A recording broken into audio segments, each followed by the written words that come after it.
Creative কম্পিউটারের পক্ষ থেকে আন্তরিক শুভেচ্ছা। আজ আমি মাইক্রোসফট ওয়ার্ডের একটি গুরুত্বপূর্ণ নির্দেশনা আপনাদের সাথে শেয়ার করব। লক্ষ্য করুন, এখানে একটি সনদপত্র তৈরি করা রয়েছে এবং সনদপত্রের মধ্যে যে বর্ডার দেওয়া হয়েছে সেই বর্ডারের মধ্যে আপনার প্যাটার্ন যুক্ত করা হয়েছে। তো এটি কিভাবে করা হলো?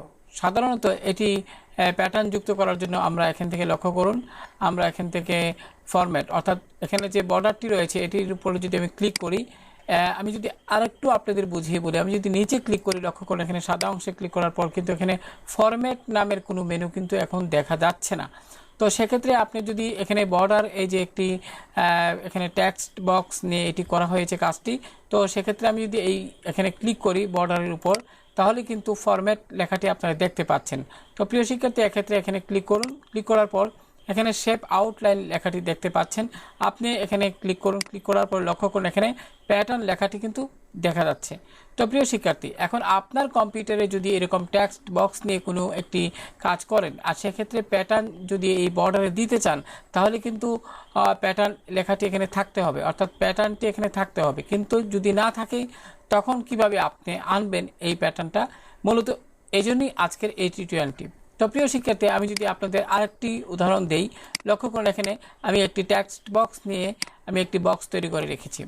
এখন আমি চাচ্ছি এটিকে একটি এই যে বর্ডারটি রয়েছে এই ট্যাগ বক্সের এখানে আমি কি করব, এখানে আমি একটু বর্ডার দিব। তার পূর্বে আমি এখানে অর্থাৎ এই যে লাইনটি এখানে আমি যদি ক্লিক করি, ক্লিক করার পর প্রিয় শিক্ষার্থী এখানে লক্ষ্য করুন ফরম্যাট লেখাটি দেখা যাচ্ছে।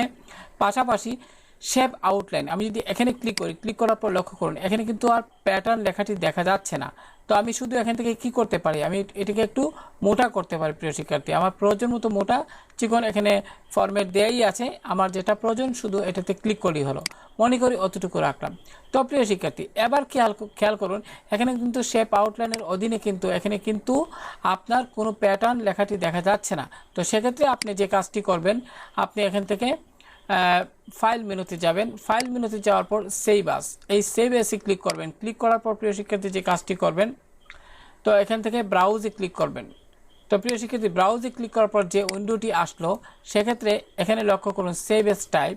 আপনি এখানে ক্লিক করে ওয়ার্ড 97/2003, আমি আবার বলছি ওয়ার্ড 97/2003 ডকুমেন্ট লেখাটির উপর ক্লিক করুন।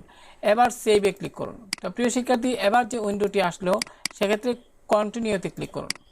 তো প্রিয় শিক্ষার্থী, এবার এখানে আপনার এই যে বর্ডারটি রয়েছে ট্যাগ বক্সের এখানে ক্লিক করুন। ক্লিক করার পর আপনি এবার যদি ফরম্যাটে যান, এবার ফরম্যাটে যাওয়ার পর লক্ষ্য করুন শেপ আউটলাইন এখানে ক্লিক করুন।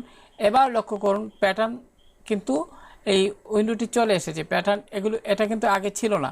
তো আপনি এখানে ক্লিক করুন। ক্লিক করার পর যে উইন্ডোটি আসবে সেখান থেকে অনেকগুলো প্যাটার্ন আপনারা দেখতে পাবেন। আপনি ইচ্ছে করলে এই প্যাটার্নগুলো কালারও দিতে পারবেন আপনার প্রয়োজন মতো করে।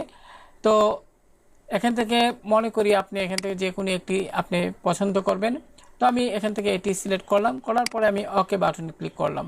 ওকে বাটনে ক্লিক করার পর প্রিয় শিক্ষার্থী খেয়াল করেন এখানে কিন্তু আপনার কত সুন্দরভাবে কিন্তু এই যে টেক্সট বক্স নিয়ে একটি বর্ডার তৈরি করেছি, এখানে কিন্তু প্যাটার্ন যুক্ত হয়ে গেল। তো এইভাবে প্রিয় শিক্ষার্থী মাইক্রোসফট ওয়ার্ডে আমরা যখন কোনো সনদপত্র তৈরি করি তখন কিন্তু এই ধরনের প্যাটার্ন বর্ডারের মধ্যে দিলে সেটা আরও আকর্ষণীয় হয়ে ওঠে। তো আশা করি প্রিয় শিক্ষার্থী মাইক্রোসফট ওয়ার্ডের আজকের এই টিউটোরিয়ালটি আপনাদের খুবই সহায়ক হবে। তো ভালো থাকুন সবাই, আল্লাহ হাফেজ।